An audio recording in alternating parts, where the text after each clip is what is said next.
अस्सलाम वालेकुम।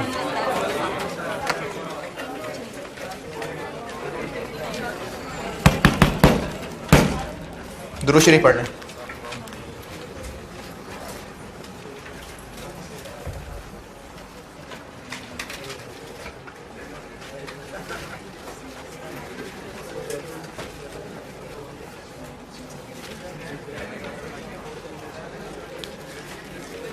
कल मैंने एंड पे जो फिक्स्ड ओवरहेड्स की बात की थी ना, मुझे लगता है कि वो नहीं इतनी अच्छी समझ आ सकी, मैं इसको दोबारा कर रहा हूँ। फिक्स्ड ओवरहेड्स की मैंने आखिरी बात ये की थी कल वाले सवाल में, मटेरियल और लेबर डन। फिक्स्ड ओवरहेड्स की बात दोबारा सुन लीजिए। Fixed overhead spending variance required था, question spring 20 question 1।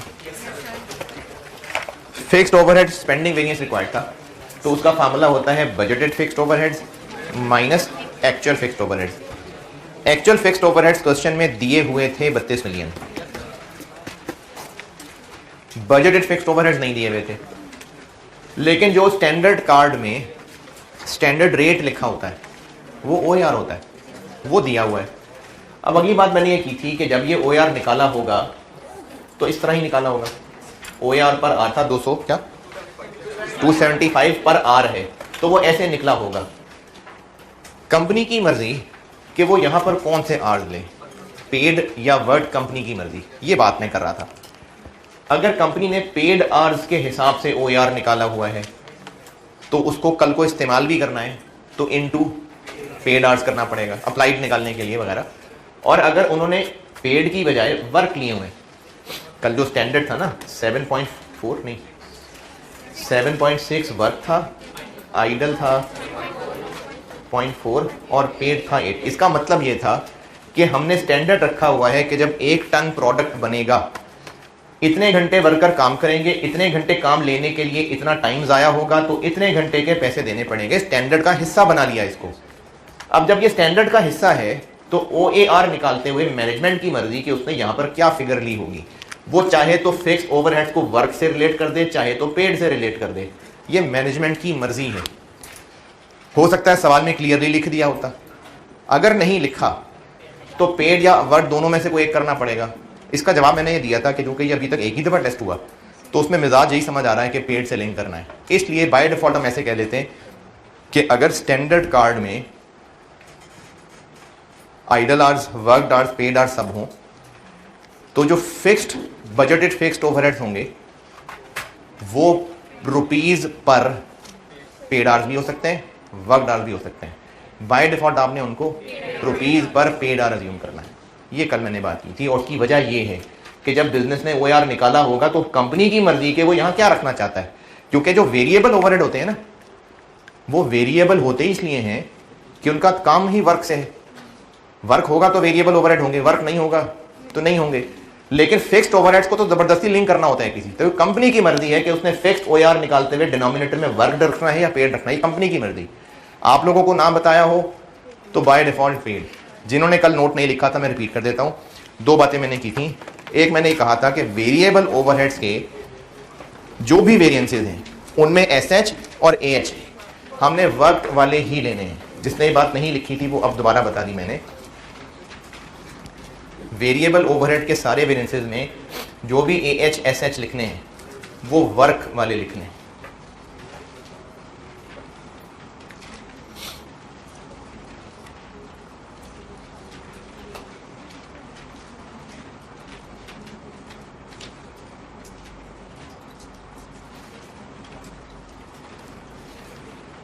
Fixed overhead के वेरिएंसेस में अगर तो मेंशन्ड है कि वो आर्स पेड से लिंक्ड है या आर्स वर्क से लिंक है तो अकॉर्डिंगली सॉल्व होगा, और अगर मेंशन्ड नहीं है तो hours paid.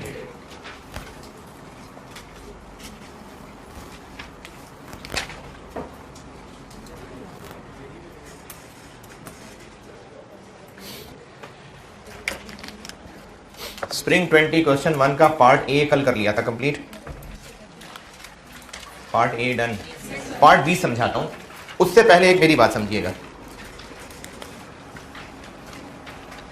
Material price variance का फार्मूला क्या होता है? Standard cost into actual quantity, actual cost into quantity, और मटेरियल क्वांटिटी वेरिएंस का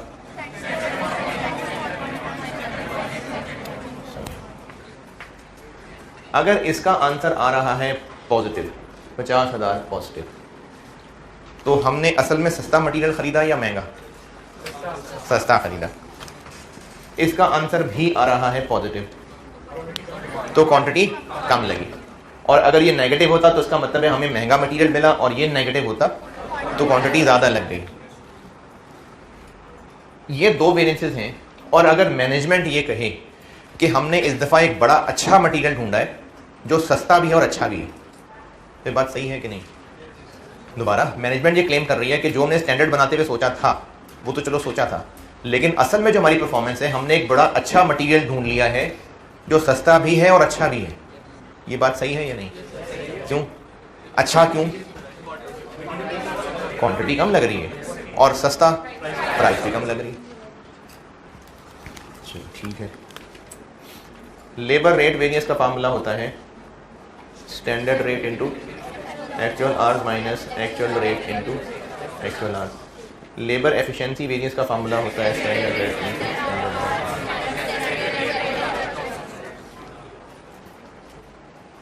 लेबर रेट वेरिएंस का फार्मूला आंसर आ रहा है 40,000 नेगेटिव,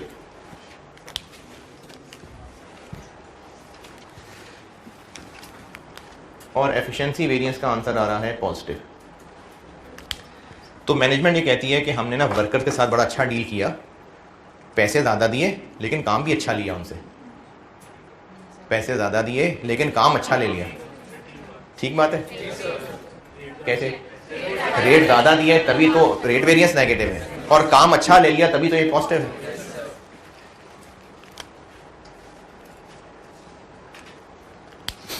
अब पैसे ज़्यादा दिए लेकिन काम अच्छा ले लिया, कंबाइन नुकसान क्यों हो गया? क्योंकि उनको बहुत ज़्यादा ऑफर कर दी, इतना अच्छा काम नहीं उनसे ले सके। ये इससे पता चल रहा है कंपेयर करके। ये चीज़ें ना इस सवाल से पहले कभी इस तरह टेस्ट नहीं हुई थी, लेकिन फार्मूले समझाए जाते हैं और उनके रीजंस भी, पॉसिबल रीजन जायज़ किए होते हैं। इस सवाल में उसने कॉन्सेप्चुअल टेस्टिंग ये की। सवाल पे आइए, स्प्रिंग 20 क्वेश्चन 1।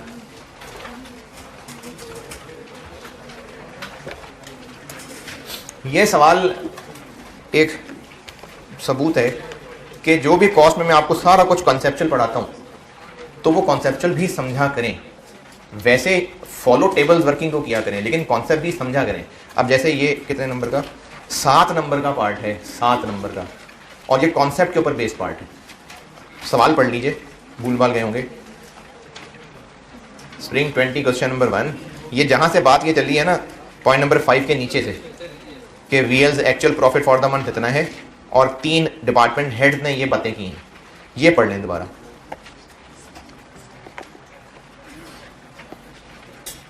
चलें बेशक एक एक करके कर लेते हैं डिस्कस। पहले परचेज वाले का पढ़ लें।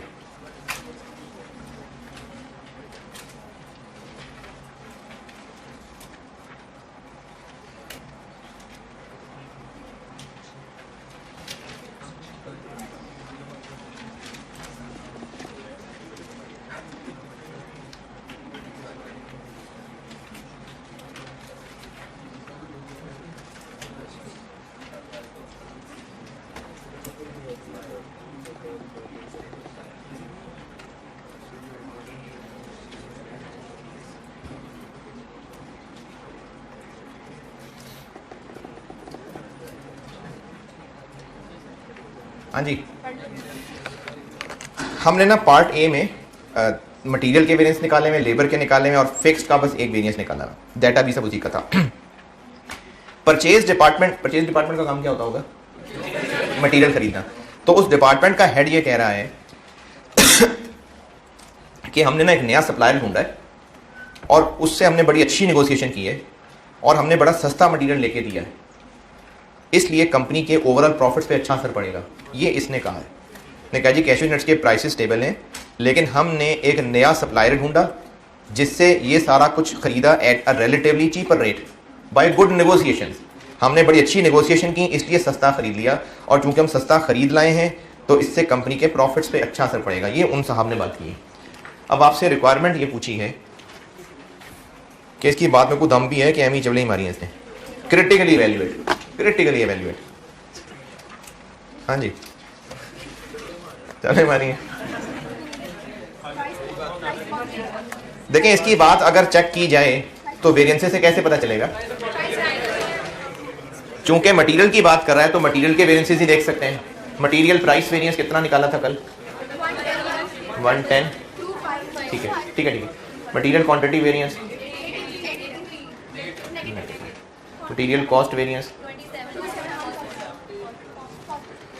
हाँ जी वो कह रहा है कि हमने ना सस्ता मटेरियल लिया है कहीं से, सप्लायर नया ढूंढा और बड़ी अच्छी उससे रेट तय किए हमने, देखो सस्ता मटेरियल आ गया है। तो सही कह रहा है, सही कह रहा है बिल्कुल, तो बस फुल स्टॉप। लेकिन क्वांटिटी वेरिएंस नेगेटिव आना ये शो कर रहा है कि ये जो चीप मटेरियल लेके आया है ये चीप मटेरियल ही है, तो ये मटेरियल की क्वालिटी खराब है। सस्ता बेशक मिल गया है लेकिन क्वालिटी खराब है, तभी लग ज्यादा रहा है। तो बज़ाहिर लग रहा है कि बहुत सारे पैसे बचाएं, लेकिन इतने नहीं बचाएं। ओवरऑल बच गए हैं लेकिन इतने ज्यादा नहीं है। और जो उसने आखिरी जुमला बोल दिया ना, ये जज्बाती जुमला, this contribute significantly to increase in VL's profitability, तो बज़ाहिर तो उसने पैसे बचाए हैं लेकिन खराब मटेरियल लाने से सिर्फ क्वांटिटी का ज्यादा लगना इशू नहीं होगा, प्रोडक्ट की क्वालिटी इफेक्ट होगी और इन लॉन्गर रन इसके प्रॉफिट्स इफेक्ट होंगे। तो ये इसकी कमेंट, इसकी बात के ऊपर कमेंट है। अब ये कमेंट करने के लिए कोई चैप्टर का पेज याद करना है नहीं? जी जी हाँ हाँ हुई है, बिल्कुल हुई है, लेकिन क्वालिटी खराब लाएंगे तो प्रोडक्ट पे अल्टीमेटली इफेक्ट होगा। तो जब अल्टीमेटली इफेक्ट होगा तो प्रॉफिटेबिलिटी तो इफेक्ट हो जाएगी। हाँ जी डिपार्टमेंट, परचेज डिपार्टमेंट है नहीं, उसने कहा है contribute significantly to increase in VL's profitability, कि इसके प्रॉफिट्स बढ़ेंगे। तो इसलिए हम उस प्रॉफिट्स बढ़ेंगे एक पे सिर्फ करंट ईयर की बात की बजाय प्रॉफिटेबिलिटी बढ़ना, कि इस प्रॉफिट ज्यादा कमाएगा, तो इसको फ्यूचर के हवाले से भी बात कर दी तो अच्छा हो गया।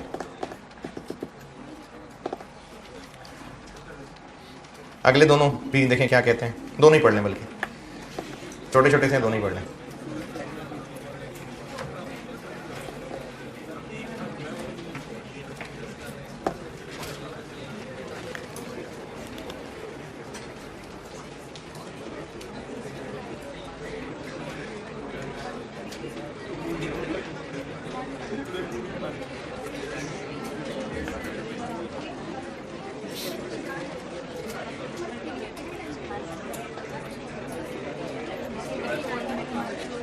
हाँ जी प्रोडक्शन वाला क्या कह रहा है? प्रोडक्शन वाला कह रहा है कि हमने वर्कर्स को मोटिवेट करने के लिए रेट उनका बढ़ा दिया और उनसे उनकी एफिशिएंसी बेहतर हो गई।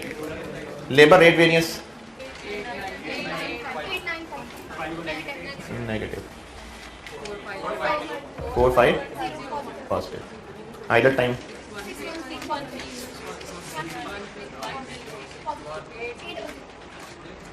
Cost variance 3। हाँ जी वो कह रहा है हमने वर्कर्स का रेट बढ़ाया, इससे वो मोटिवेट हुए और उन्होंने काम अच्छा किया। हाँ जी हाँ जी रेट बढ़ाया नजर आ रहा है, लेकिन उनकी औकात से ज्यादा दे दिए पैसे उनको। उन्होंने काम अच्छा करके बस इतना हमारा पैसा बचाया है, लेकिन खा वो इतने गए हैं। चलो ठीक है खाता है लगाता भी है, लेकिन खा ज्यादा रहे। तो अक्लमंदी ये है कि खा ज्यादा रहे लगा कम रहे तो अच्छी बात नहीं है। तो इसलिए वो जो प्रोडक्शन डिपार्टमेंट वाला है उसकी बात सही नहीं है।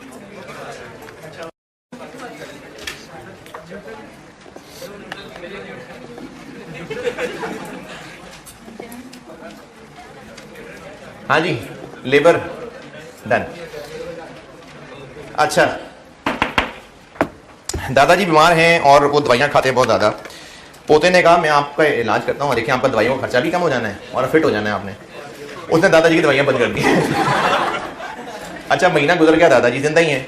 तो पोते ने कहा देखा जिंदा है ना आप, देख लो दवाइयाँ नहीं खा रहे फिर भी जिंदा है, तो फिट भी हो गए और दवाइयों का खर्चा भी कम हो गया है, लेकिन जिंदा हैं। अल्टीमेटली इफेक्ट ज्यादा होगा। तो मेंटेनेंस डिपार्टमेंट वाला कह रहा है कि हमने मशीनों की मेंटेनेंस ही नहीं की क्योंकि सब सही चल रहा था। तो machines are running well, therefore scheduled maintenance can be delayed for another month. तो इस महीने चूंकि इन्होंने नहीं की मेंटेनेंस, और ये बात सवाल में लिखी हुई है पॉइंट नंबर 4 में, पॉइंट 4 में लिखा हुआ है सवाल में, scheduled maintenance of machine was not carried out. और उसके ऊपर वो फखर कर रहे हैं मेंटेनेंस वाले कि जब मशीनें चल रही थी तो बस चल रही थी, तो हमने इनकी मेंटेनेंस नहीं की और इससे प्रॉफिटेबिलिटी में फायदा हुआ। तो फायदा तो इस लिहाज से हुआ कि एक तो आइडल टाइम कम हुआ क्योंकि काम रुका नहीं, फिर इसके अलावा फिक्स्ड ओवरहेड्स देखें, स्केड्यूल्ड मेंटेनेंस पे खर्चा मतलब ओवरहेड्स, और स्केड्यूल्ड यानी फिक्स्ड ओवरहेड्स। स्केड्यूल्ड मेंटेनेंस क्या होगी? स्केड्यूल्ड जो तय की हुई है कि हर जून में इसकी सर्विस सफाई करवाया करेंगे, तो वो फिक्स्ड है कि वेरिएबल है? फिक्स्ड है। तो अगर स्केड्यूल्ड मेंटेनेंस नहीं की, इसीलिए फिक्स्ड ओवरहेड देखिए वेरिएंस पॉजिटिव आ रहा है, fixed overhead expenditure variance positive है ना। तो इसकी ये बात तो ठीक है कि खर्चा कम किया तो प्रॉफिट बढ़ गया, लेकिन लॉन्ग टर्म नुकसान होगा क्योंकि मशीनें अगर अभी ठीक नहीं करवाई तो फिर आगे इनकी परफॉर्मेंस ज्यादा खराब होगी और ज्यादा खर्चा करना पड़ जाएगा कल को। तो इसने भी आखिरकार चवेली ही मारी है। तो ये मेंटेनेंस डिपार्टमेंट वाले क्या कमेंट है? मेंटेनेंस ना होने की वजह से, लेबर रेट की वजह से नहीं, लेबर रेट बढ़ाने की वजह से क्या कह रहे हैं आप? हाँ हाँ हाँ,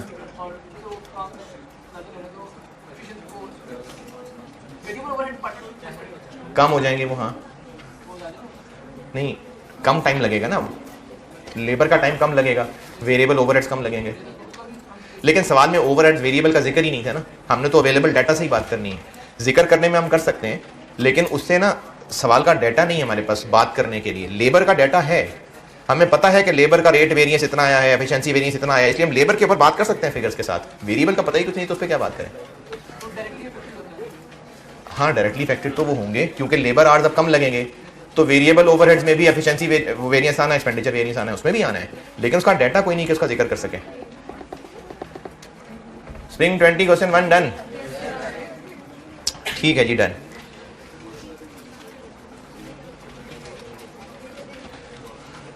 अच्छा आज एक्स्ट्रा क्लास का टाइम वही 3:30।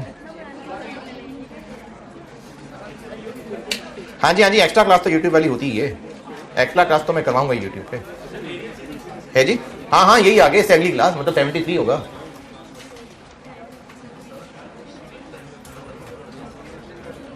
एक्स्ट्रा क्लास जो सैटरडे को करता था वो सैटरडे को भी है और अब आज भी है। रूम 1 जी। हाँ जी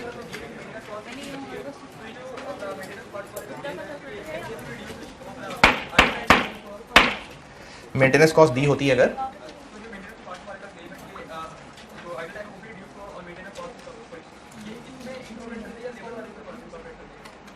नहीं देखें मेंटेनेंस उसने अवॉइड कर ली।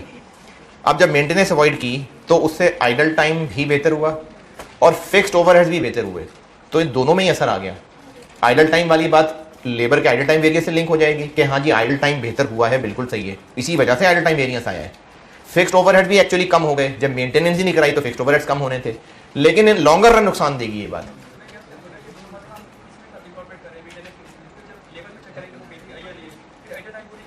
नहीं लेबर में तो हमने यहीं से बात कर दी थी ना, लेबर में तो मैंने दोनों की बात की थी बस। प्रोडक्शन डिपार्टमेंट वाले की जो बात थी उसकी बात क्या थी कि हमने रेट बढ़ाया, उन्होंने काम अच्छा किया। अब उनके काम अच्छा करने से तो इसका ताल्लुक नहीं है ना, ये तो मशीनों के बंद हो जाने से जो टाइम ज़ाया होता है वो होता है, काम अच्छा तो ये होता है। तो लेबर प्रोडक्शन वाले की बात सिर्फ इन दोनों के गिर्द हो सकती है। प्रोसेस मिक्स मैंने बताया था, लेकिन चूंकि परसों हो गई बात, लंबी पुरानी बात हो गई, तो मैं एक रिकैप दे देता हूँ उसका, फिर मैं उसका सवाल कराता हूँ। अब मैं करने लगा हूँ वेरिएंस अगर प्रोसेस मिक्स हो जाए तो।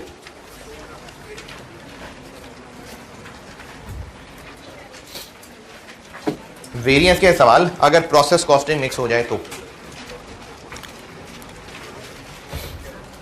जो बात मैंने समझाई थी वो दोबारा बताता हूँ, भूल भाल गए होंगे, दोबारा बताता हूँ।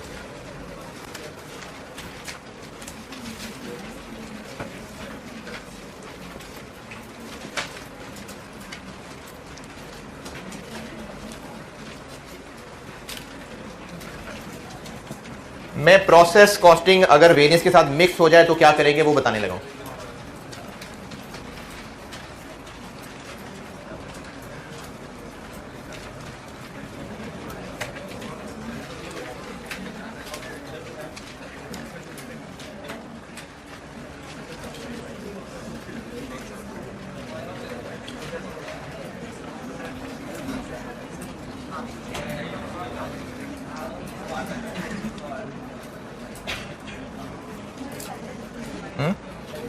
नहीं ऐसी फिगर बना रहा हूं, वो पुरानी फिगर नहीं ले रहा है, ऐसी नहीं लिख रहा हूं।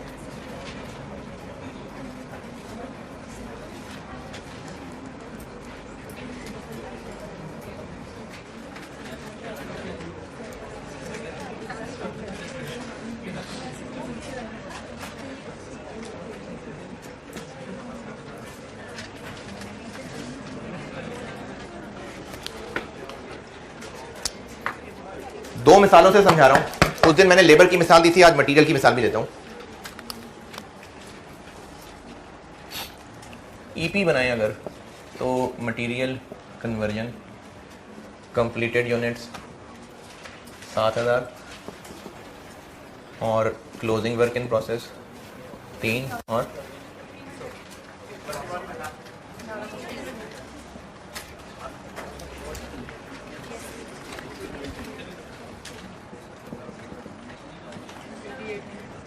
भाई उस दिन जो भी लिखा था आज बता रहा हूं ना, आज वाली बात देखें सामने, आज बता रहा हूं।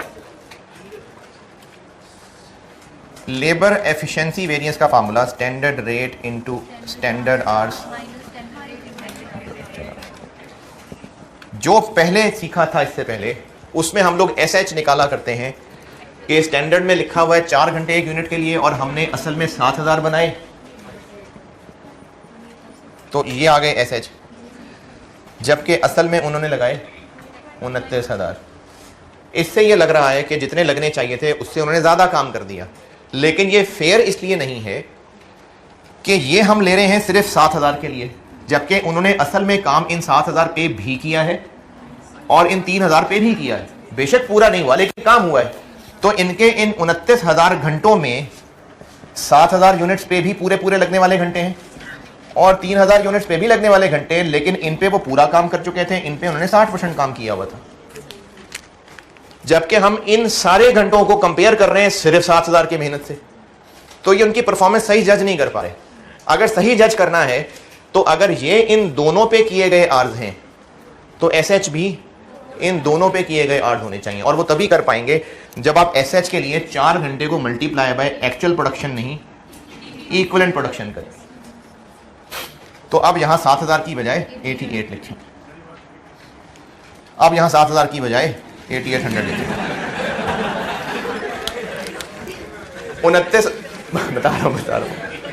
29,000 घंटे लगाए हैं इन्होंने, और ये जो उन्होंने घंटे लगाए हैं वो इन 7,000 यूनिट्स जो कि प्रोडक्शन हुई है उन पे भी इनके काम हुआ है, और जो क्लोजिंग वर्क इन प्रोसेस बेशक पूरा नहीं हुआ लेकिन 60% तो हुआ है ना, इन पे इतनी मेहनत तो हुई है, तो ये आज उन पे भी लगे हुए हैं। हम इन 7,000 पे पूरे और 3,000 पे अधूरे लगे हुए आवर्स को कंपेयर अगर सिर्फ इससे करेंगे कि 7,000 यूनिट्स पे कितने घंटे लगने चाहिए थे, तो ये फेयर कंपैरिजन नहीं है। एक स्टूडेंट है वो कॉस्ट भी पढ़ रहा है और लॉ भी पढ़ रहा है, और उन दोनों को पढ़ने में उसने 8 घंटे लगाए हैं, और उसका दोस्त कहे कि कॉस्ट वो तो 4 घंटे में हो जानी, तुमने 8 घंटे लगाए, तो उसने कॉस्ट लो दोनों पढ़े। तो इसलिए जो काम वर्कर्स ने किया है उसका कंपैरिजन भी उन सब काम के साथ होना चाहिए। तो ये तभी पॉसिबल हो सकेगा जब हम यहां स्टैंडर्ड आवर्स भी फॉर एक्चुअल प्रोडक्शन की बजाय इक्विवेलेंट प्रोडक्शन पे लेंगे।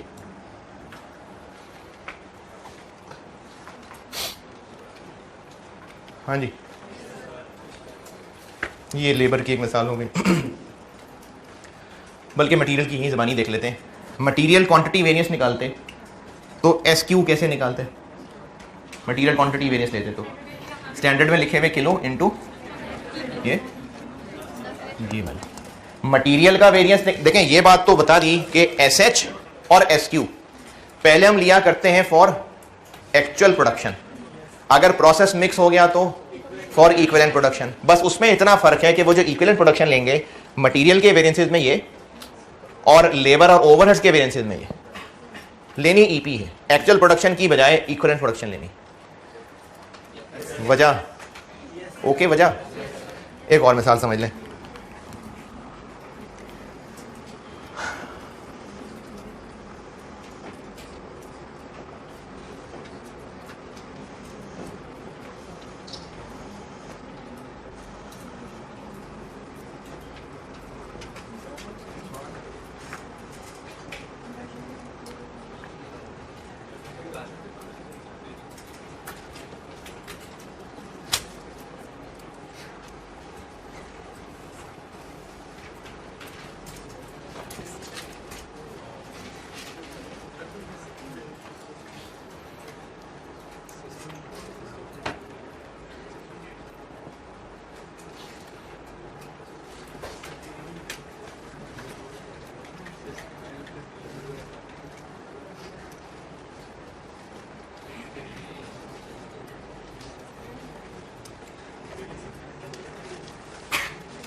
अच्छा, मैं ईपी बनाए बगैर लॉजिकली पूछ रहा हूँ सिर्फ, लेबर एफिशिएंसी वेरिएंस में स्टैंडर्ड रेट इनटू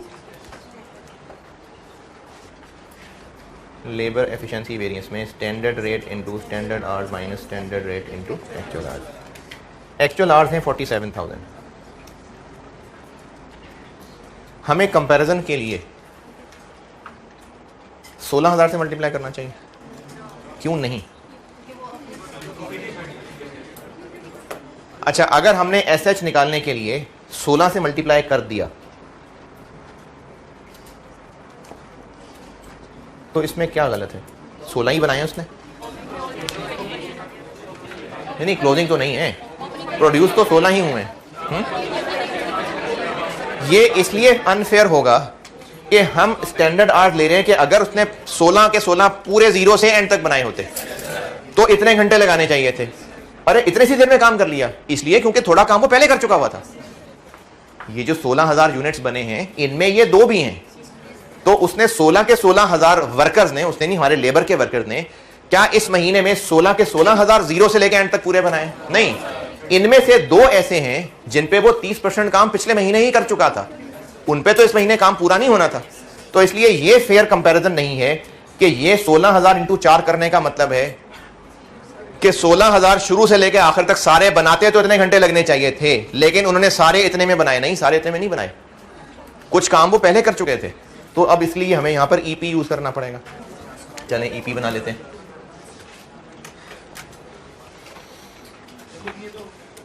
बना लें ईपी, और कोई सवाल पूछना चाहिए? मतलब बस बन जाएगा ईपी। ये देखना पड़ेगा कि FIFO या FCO, क्योंकि ओपनिंग हो तो फिर FIFO FCO देखना पड़ता है। चलो मैं कहता हूं जी कंपनी की पॉलिसी FCO है, कंपनी की पॉलिसी FCO है। मटेरियल कन्वर्जन कंप्लीटेड में तो ईपी हो गया 16। अगर कंपनी की पॉलिसी FCO है तो कन्वर्जन की ईपी में भी 16 ही आएगा, तो ये तो इंसाफ नहीं है। तो फिर लेकिन कंपनी की पॉलिसी FCO है, कंपनी की पॉलिसी FCO होती रहे, वो तो पर यूनिट कॉस्ट कैलकुलेशन के लिए। हम तो यहां लॉजिकल कंपैरिजन की बात कर रहे हैं। तो कंपनी की होती रहे पॉलिसी FCO, हम फिर भी ये FIFO पे ही बनाएंगे, क्योंकि अगर कंपनी की पॉलिसी FCO है तो उससे लेबर का काम थोड़ी पिछला वाला गायब हो जाएगा। तो इसलिए लॉजिकल कंपैरिजन तो तभी होगा जब हम इन 2000 पे थोड़ा पहले हो चुके काम को भी कंसिडर करेंगे बात। तो बेशक कंपनी की पॉलिसी FCO हो, even then for various calculation हम FIFO वाली ही ईपी यूज करेंगे।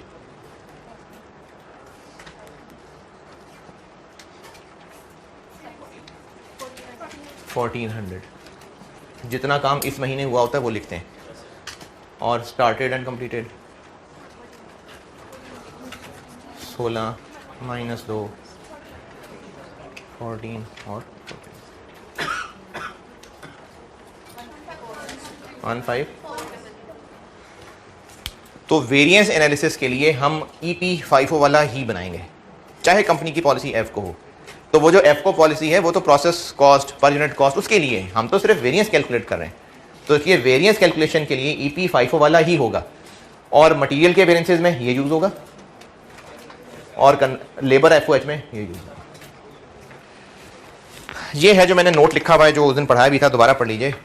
वेरिएंस के नोट्स में शायद पेज नंबर 8 पे है, शायद वेरिएंस के नोट्स में पेज नंबर 8 है शायद।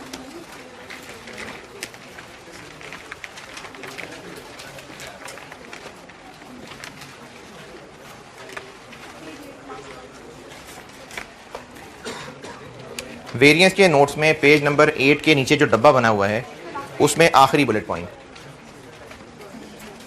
वेरिएंस के नोट्स में पेज नंबर 8 बिल्कुल एंड पे डब्बा, और उसमें आखिरी बुलेट पॉइंट कि अगर प्रोसेस साथ मिक्स हो गया तो फिर हम जो SH और AH या SQ और AQ जब भी निकालना पड़ा तो वो हम फॉर टोटल प्रोडक्शन की बजाय फॉर इक्विवेलेंट प्रोडक्शन करेंगे, और वो भी वो इक्विवेलेंट प्रोडक्शन जो FIFO बेसिस पे कैलकुलेटेड हो। हाँ जी, ओके, चलें इसकी प्रैक्टिस कर लेते हैं। आसान मैं कर देता हूँ, मुश्किल होमवर्क दे दूंगा।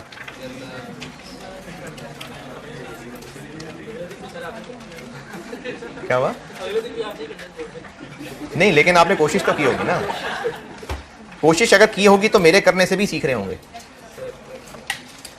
सितंबर 15 क्वेश्चन नंबर 4 पढ़ ले, मैं करता हूं बोर्ड पे। सितंबर 15 क्वेश्चन नंबर 4 पढ़ लीजिए, मैं करता हूं।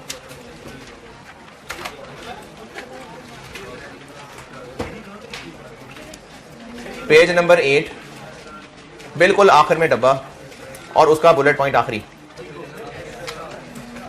सितंबर 15 क्वेश्चन नंबर 4 पढ़ ले, मैं करता हूं।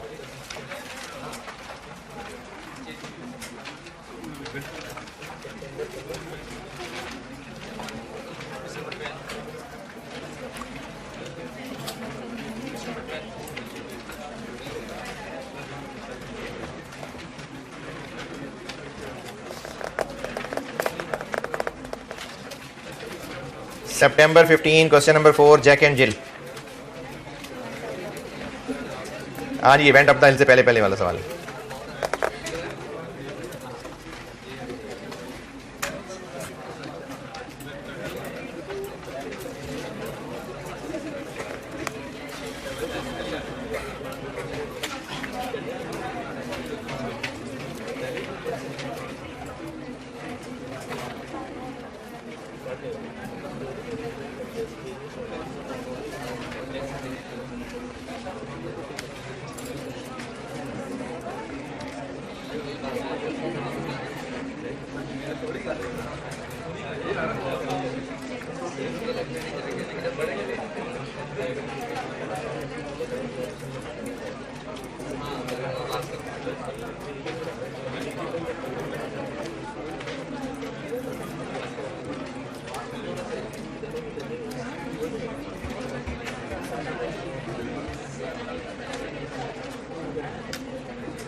चेहरों से लग नहीं रहा वैसे कि आप ऑटो 15 पढ़ रहे हैं।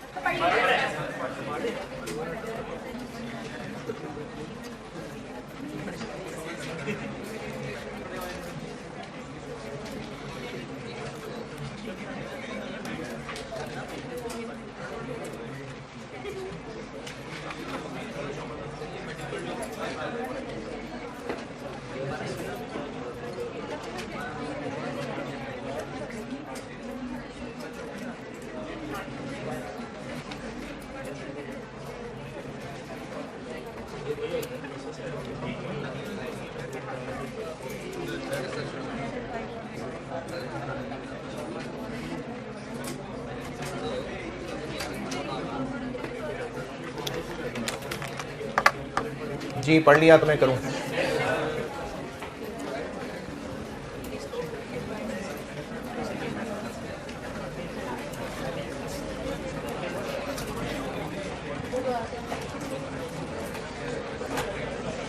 अच्छा पता चल रहा है कि वेरिएंस का सवाल है कैसे? रिक्वायरमेंट्स में क्लियरली पूछा हुआ है। और ये कैसे पता? प्रोसेस मिक्स वाला सवाल है। सवाल के डेटा से आइडिया हो रहा है।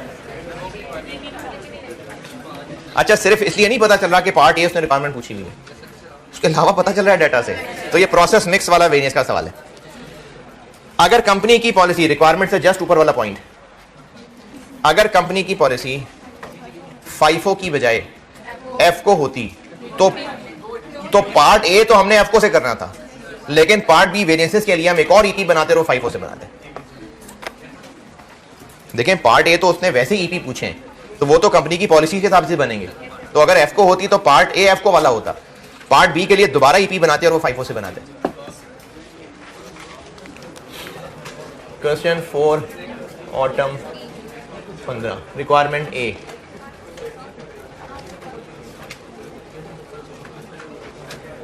बल्कि क्वांटिटी स्केड्यूल बनेगा तो हम उसके बनाने के काबिल होंगे।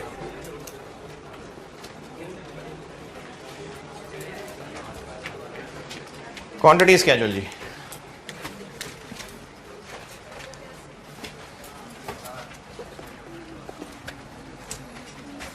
अच्छा मुझे लगता है मैंने प्रोसेस में ये बात की हुई है, शायद किसी सवाल में भी थी, मुझे लग रहा है कि अगर मटेरियल और प्रोडक्ट इनकी तादाद डिफरेंट है, जैसे प्रोडक्ट जो है वो नंबर है, इतनी चेयर्स बना ली, और मटेरियल जो है वो केजीज में है, तो ईपी और क्वांटिटी स्केड्यूल किसके हिसाब से बनेगा? अगर मटेरियल केजीज में है, प्रोडक्ट नंबर्स में है, तादाद में है, तो क्वांटिटी स्केड्यूल केजी के हिसाब से बनेगा, प्रोडक्ट के हिसाब से बनेगा। अगर मटेरियल और प्रोडक्ट की क्वांटिटीज में फर्क है, यानी कहा है कि 10,000 यूनिट्स बनाए और 40,000 केजी इनपुट हुए, तो हमने यूनिट्स के हिसाब से बनाना होगा क्वांटिटी स्केड्यूल, क्योंकि क्वांटिटी स्केड्यूल की आखिरी लाइन क्या है? आउटपुट, मतलब प्रोडक्ट। इक्विवेलेंट प्रोडक्शन क्या है? Equivalent production product, production product. तो अगर मटेरियल और फिनिश गुड्स की क्वांटिटीज डिफरेंट तरह की चीजें हैं, तो क्वांटिटी स्केड्यूल और ईपी प्रोडक्ट के हिसाब से बनता है। अगर ये बात अब पता चली है तो ये लिख लें बात, मुझे प्रोसेस कॉस्टिंग में मुझे लगता है मैंने बताई थी ये बात, दोबारा ही बता दी मैंने, कि अगर मटेरियल और प्रोडक्ट की क्वांटिटीज डिफरेंट तरह की हैं, जैसे प्रोडक्ट जो है वो तादाद में है बस यूनिट्स, और मटेरियल किलोज में है, तो क्वांटिटी स्केड्यूल भी और ईपी भी ये प्रोडक्ट के हिसाब से बनना होता है। तो product opening work in process कितना? 8,000। इनपुट जी 50,000। अच्छा अब ये इनपुट 50,000 यूनिट्स हैं या 50,000 केजी है? तो इनपुट तो केजी होता है, तो 50,000 कैसे हुए?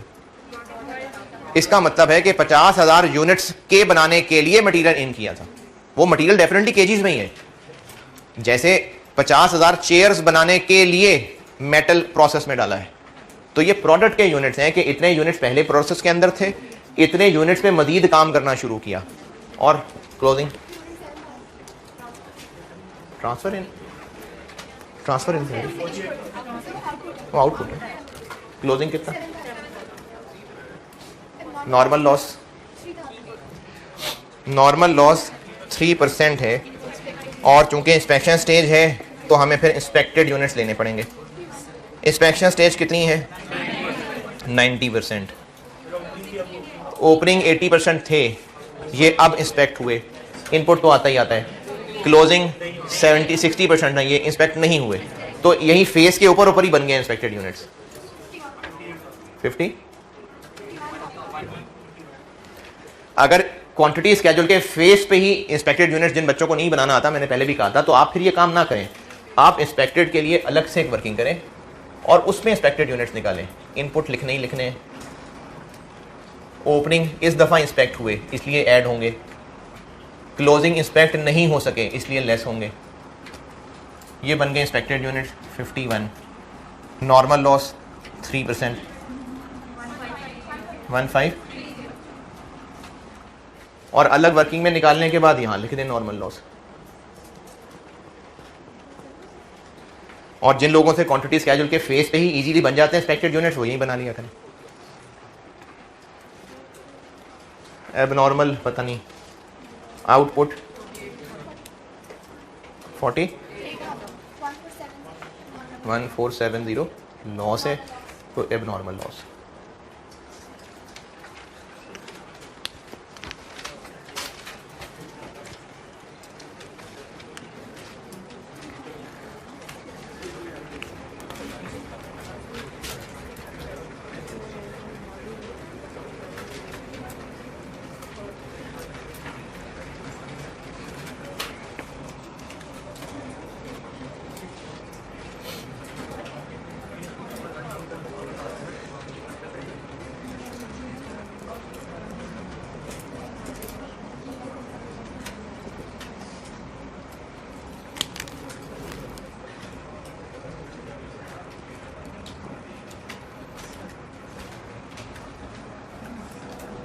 जी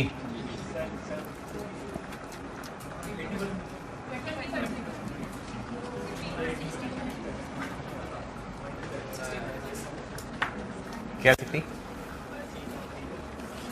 स्टार्टेड एंड कंप्लीटेड 48 में से 8 निकाल लें, ये दोनों में पूरे पूरे हैं। क्लोजिंग 7000 है, मटेरियल में पूरे हैं और कन्वर्जन में 60% है। 7000 और 4200। एबनॉर्मल लॉस 1470, मटेरियल में पूरे हैं और कन्वर्जन में 90%, क्योंकि जो स्टेज ऑफ इंस्पेक्शन होती है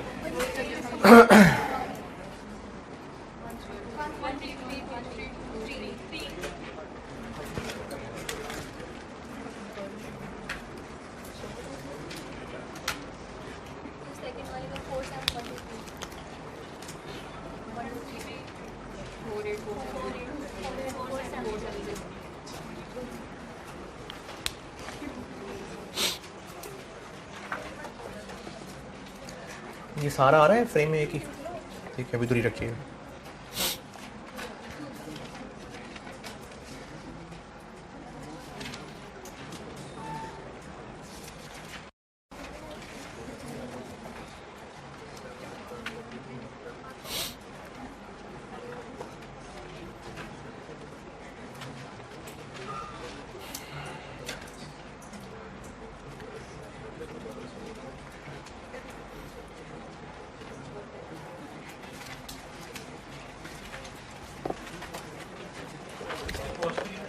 क्या जी?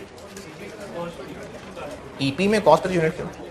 ईपी पूछा था बस, कॉस्ट पर यूनिट क्या करना?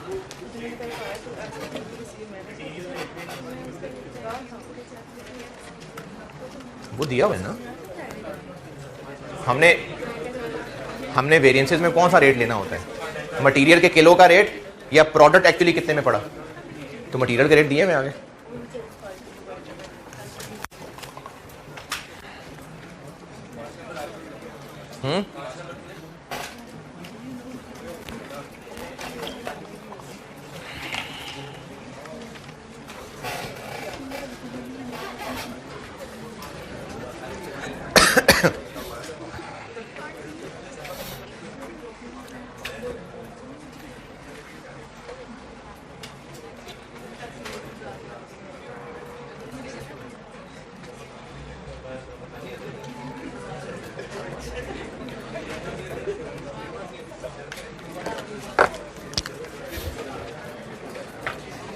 यहां तक किसी को पार्ट बी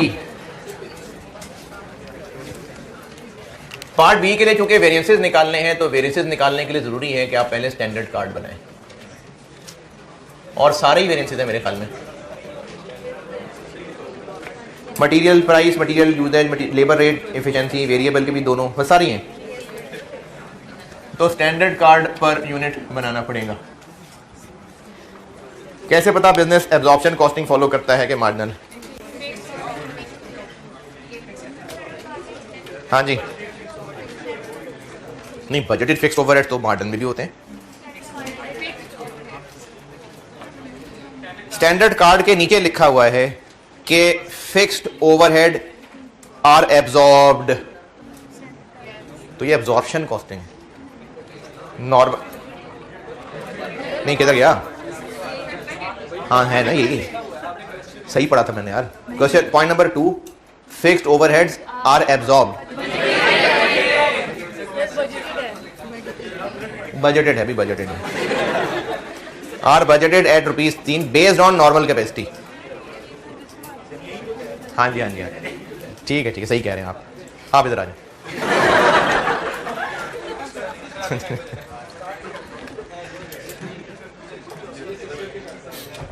तो अच्छा, और कैसे पता चल रहा है कि एब्जॉर्प्शन कॉस्टिंग है? स्टैंडर्ड कार्ड में सिर्फ एफओएच लिखा हुआ है। अगर सिर्फ वेरिएबल एफओएच लिखा होता तो पता लगता कि एब्जॉर्प्शन मार्जिनल है, तो एफओएच लिखा हुआ है, और क्या निशानी? नहीं वैसे ही पूछ रहा हूं। रिक्वायरमेंट फिक्स्ड ओवरहेड एफिशिएंसी, अपना एक्सपेंडिचर भी पूछ रहा है और वॉल्यूम वेरिएंस भी पूछ रहा है, तो एब्जॉर्प्शन कॉस्टिंग है।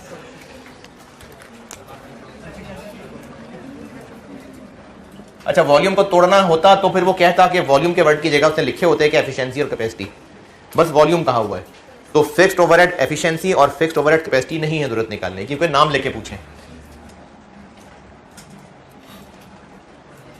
इस कॉलम की कब जरूरत पड़ती है? या तो प्रॉफिट निकालना हो या फिर सेल वॉल्यूम वेरिएंस निकालना हो। तो बाकी अगर मटेरियल लेबर ओवरहेड्स के वेरिएंस करने हैं बस, तो इसकी कोई खास जरूरत है नहीं। अगर ना भी बनाना हो तो कोई मसला नहीं। डायरेक्ट मटेरियल, स्टैंडर्ड कार्ड बना रहा हूं। डायरेक्ट मटेरियल अंदर ब्रैकेट में लिखा हुआ है 5 kg और 1 kg 40 का। वेरिएंस मटेरियल लेबर ओवरहेड के लिए हमें सिर्फ इन दो की जरूरत है, आखिरी की नहीं है जरूरत। डायरेक्ट लेबर 1.5 आवर्स 80 रुपए।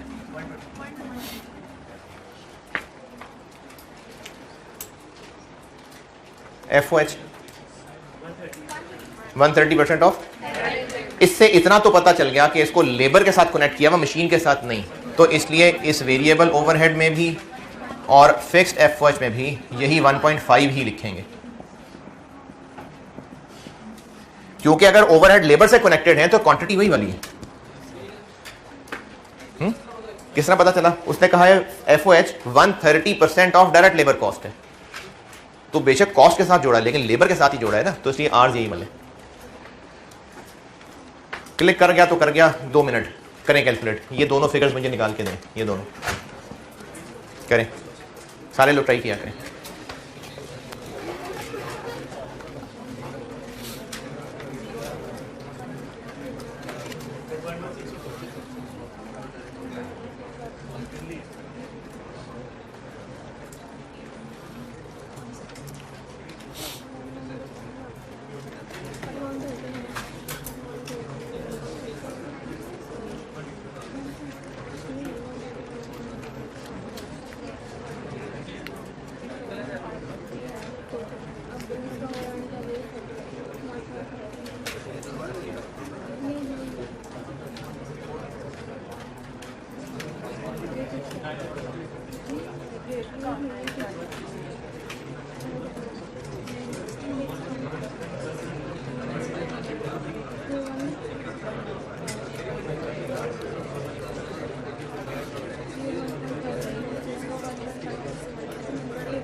हाँ जी,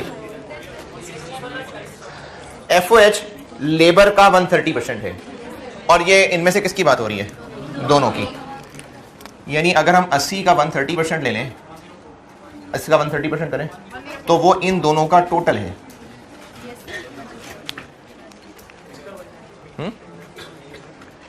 80 रुपए लेबर का रेट है ना, तो उसका 130% एफओएच का रेट है, लेकिन वो इन दोनों का टोटल है। और ये अभी पहले 1-2 सालों में काम किया है कि अगर टोटल पता हो और किसी तरह फिक्स पता चल जाए तो बाकी वेरिएबल होगा। और फिक्स के लिए आपको 0.1 का डाटा नजर आ रहा है, 0.2 का, 0.2 मैं वो भी बताता हूँ। 3 मिलियन है डिवाइडेड बाय 75, ये 40 है। अगर ये 40 है तो फिर ये 64 है। और यहां से यहां आ जाए, दिस इनटू दिस, और यहां से यहां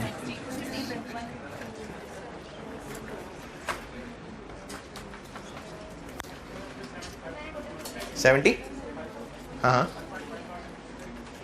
75,000 क्या है, यूनिट्स तो नहीं है। 75,000 आवर्स हैं, आवर्स है ना, तो 1.5 से क्यों मल्टीप्लाई करना। 3 मिलियन रुपए budgeted fixed overheads divided by normal labour hours, तो आंसर जो निकलेगा वो पर आवर निकलेगा। ये वो पर आवर लिख दिया। अगर यूनिट्स होते तो वो ये निकल रहा होता। अगर ये यूनिट से डिवाइड किया होता तो आंसर जो आता वो ये ना आता, वो ये आता। अब आप बोलिए क्या कह रहे थे। अच्छा, वैसे तो हम यही कॉलम निकाल रहे हैं, लेकिन फिर भी अगर कोई कहे कि मैंने इस रास्ते से चलना, चल लेते हैं। 120 का 130% करें, 156,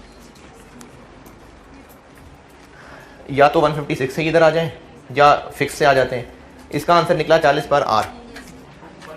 यहां मल्टीप्लाई करेंगे तो 60 आएगा। इनका डिफरेंस लें, ये आएगा। यहां से यहां जाना है तो 1.5 से डिवाइड करना है।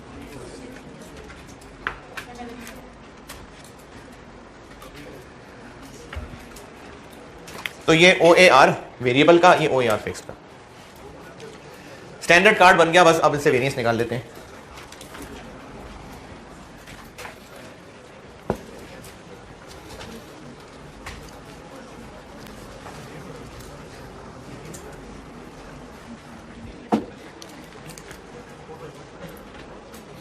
मटेरियल प्राइस वेरिएंस,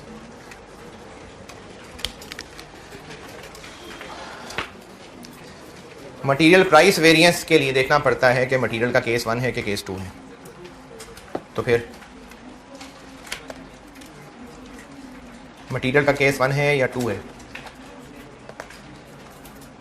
किधर है। मटेरियल का केस 1 है कि 2 है। परचेज्ड और यूज्ड बराबर हो तो केस 1 है, डिफरेंट है तो केस 2 है। बस बताइए सिर्फ इशूड का है, परचेज का कोई जिक्र ही नहीं है, तो 1 ही है।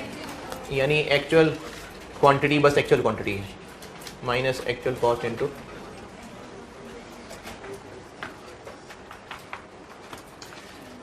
स्टैंडर्ड कॉस्ट कितनी, वो उधर 40 इनटू एक्चुअली कितने किलो लगे। हाँ जी,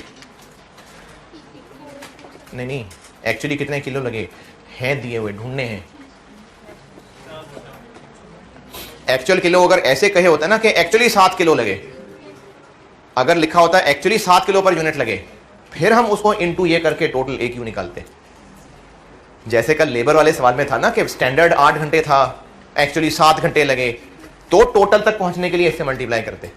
लेकिन इस सवाल में तो आपको एक्चुअल क्वांटिटी दी हुई है, ढूंढनी पड़ेगी बस। है कैसे 1.9 मिलियन डिवाइड बाय, बस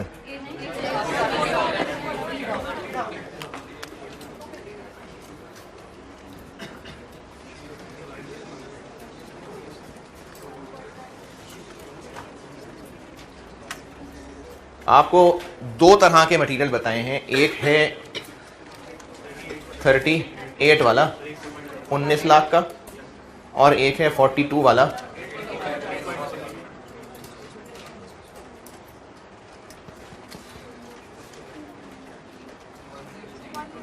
10, लेकिन ये रुपीस हैं, केजी तक पहुंचना है। दिस डिवाइड बाय दिस 50,000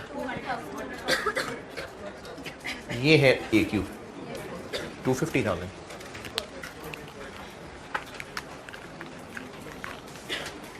ये पॉइंट नंबर 3 के अंदर जो तकरीबन हाफ टेबल से नीचे है ना, जहाँ रुपए शुरू हो गए हैं, तो वहाँ लिखा हुआ है मटेरियल इशू टू प्रोडक्शन। अच्छा, अब आपको अगर ये लग रहा है कि मटेरियल इशू टू प्रोडक्शन के सामने तो बस 38 रुपये और 19 लाख लिखा है, तो जिस तरीके से लिखा हुआ है वो इसी के सामने 2 लाइनें लिखी हैं। यानी मटेरियल इशू टू प्रोडक्शन 2 तरह का है, ये कॉलन लगा हुआ है और उसके आगे 2 तरह की लाइनें हैं। कुछ है जो 38 रुपये पर किलो मिला होगा, कुछ है जो 42 रुपये पर किलो मिला होगा। तो इन दोनों को मिलाएंगे तो टोटल एक्चुअल मटेरियल निकलेगा 250। ये ए क्यू आ गया 250, और ये क्या होता है?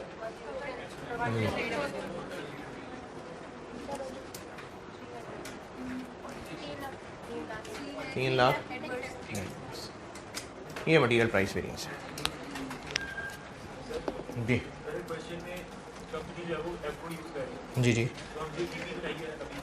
अभी मैं मटेरियल यूजेज में आके इस बात का जवाब देता हूँ। मटेरियल यूजेज में बताता हूँ।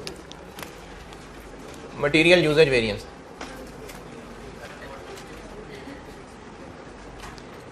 Standard cost into S Q minus standard cost into A Q. Standard cost कितनी?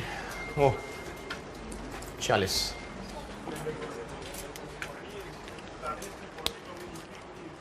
क्या क्या है? 40 को उससे क्यों नहीं मल्टीप्लाई किया? क्यों करें उससे मल्टीप्लाई? है कल वाले सवाल में कब किया था? कल तो ईपी था ही नहीं। 40 रुपए पर किलो है तो उसको मैं उन यूनिट से क्यों मल्टीप्लाई करूं? जो बात आप शायद करना चाह रहे हैं मैं अभी यूजेज में बताता हूं। एस क्यू कैसे निकलता है भाई? स्टैंडर्ड कार्ड में लिखे हुए 5 किलो,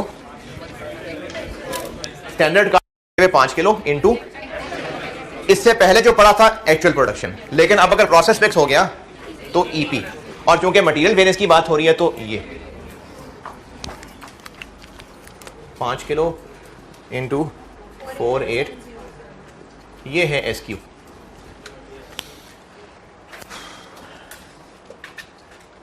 अच्छा, अगर इस सवाल में कंपनी की पॉलिसी एवको होती तो पार्ट ए का हम एवको से करते, लेकिन पार्ट बी के लिए फिर से ईपी बनाते और वो फाइफो वाली होती।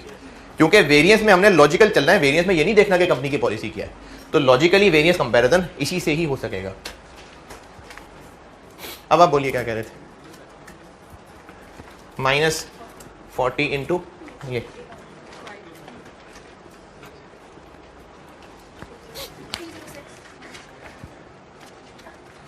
ये एस क्यू ना समझ आया हो किसी को? एस क्यू स्टैंडर्ड में लिखे हुए किलो इनटू एक्चुअल प्रोडक्शन, लेकिन अगर प्रोसेस मिक्स हो जाए तो इनटू इक्विवेलेंट प्रोडक्शन। अच्छा, मैंने आपको जो नोट पढ़ाया लिख के दिया हुआ है उसमें मैंने ये बात एस क्यू ए क्यू दोनों के लिए की हुई है। ए क्यू वाली बात तब होती, अभी तो देखिए 2.5 लाख किलो पता चल रहा है, 2.5 लाख किलो यूज हुए हैं। हो सकता है सवाल में लिखा होता कि एक्चुअल मटेरियल कंजम्पशन 6 किलो थी पर यूनिट। अभी तो 2.5 लाख टोटल किलो आ गए ना सवाल में। अब अगर कल वाले सवाल की तरह जैसे उसमें 7 आवर्स पर यूनिट कहा हुआ था, हो सकता है सवाल में भी वो 2.5 लाख किलो बताने की बजाय 6 किलो कह देता।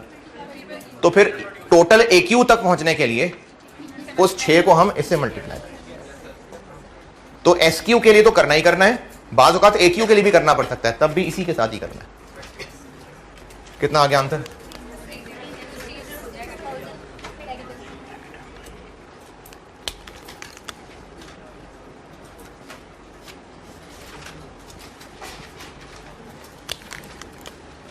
Standard rate into actual hours minus actual rate into actual hours.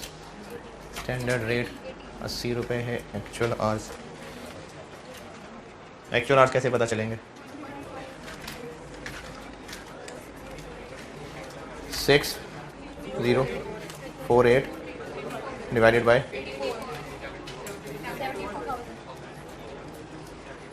ये एक्चुअल आवर्स, और माइनस ये क्या चीज़ है?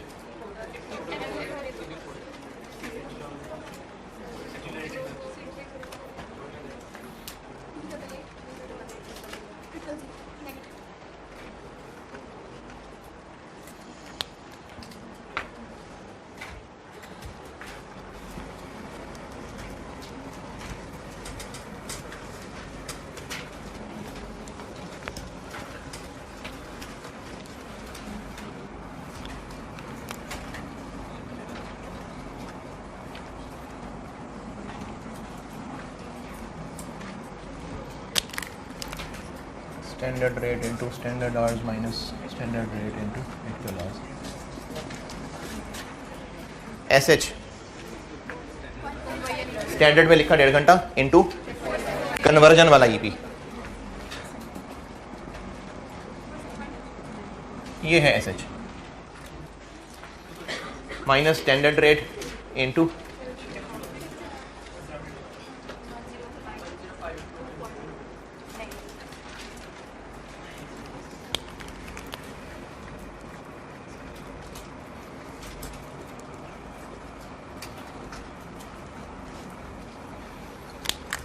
अब ये वेरिएंस आगे सिंपल ही है, standard rate into actual hours minus actual rate into actual hours.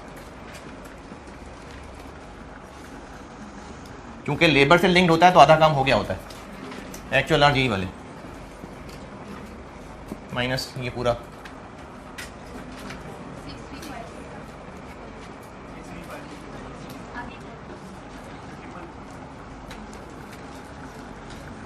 ये दिया हुआ है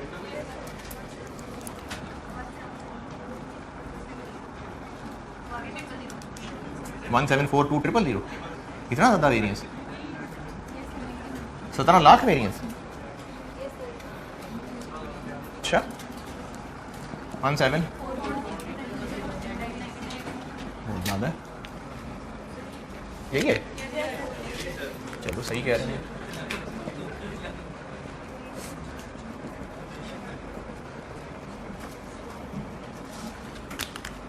लेबर वाले ही hours,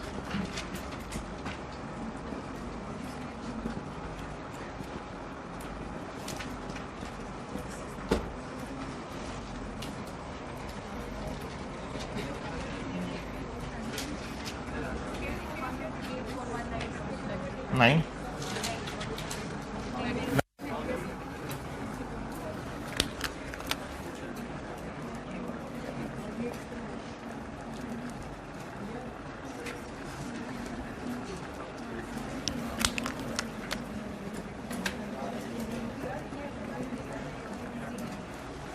$3 million minus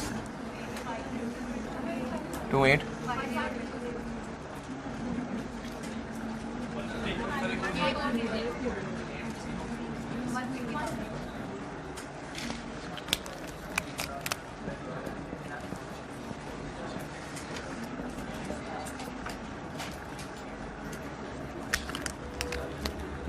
applied minus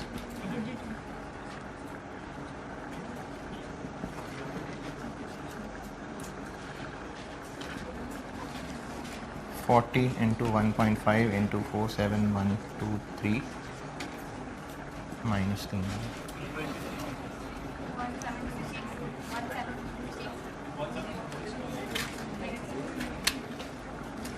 ले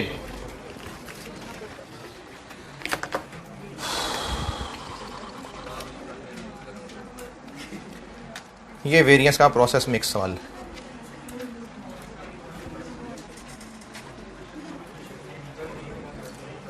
ठीक ठीक है जी,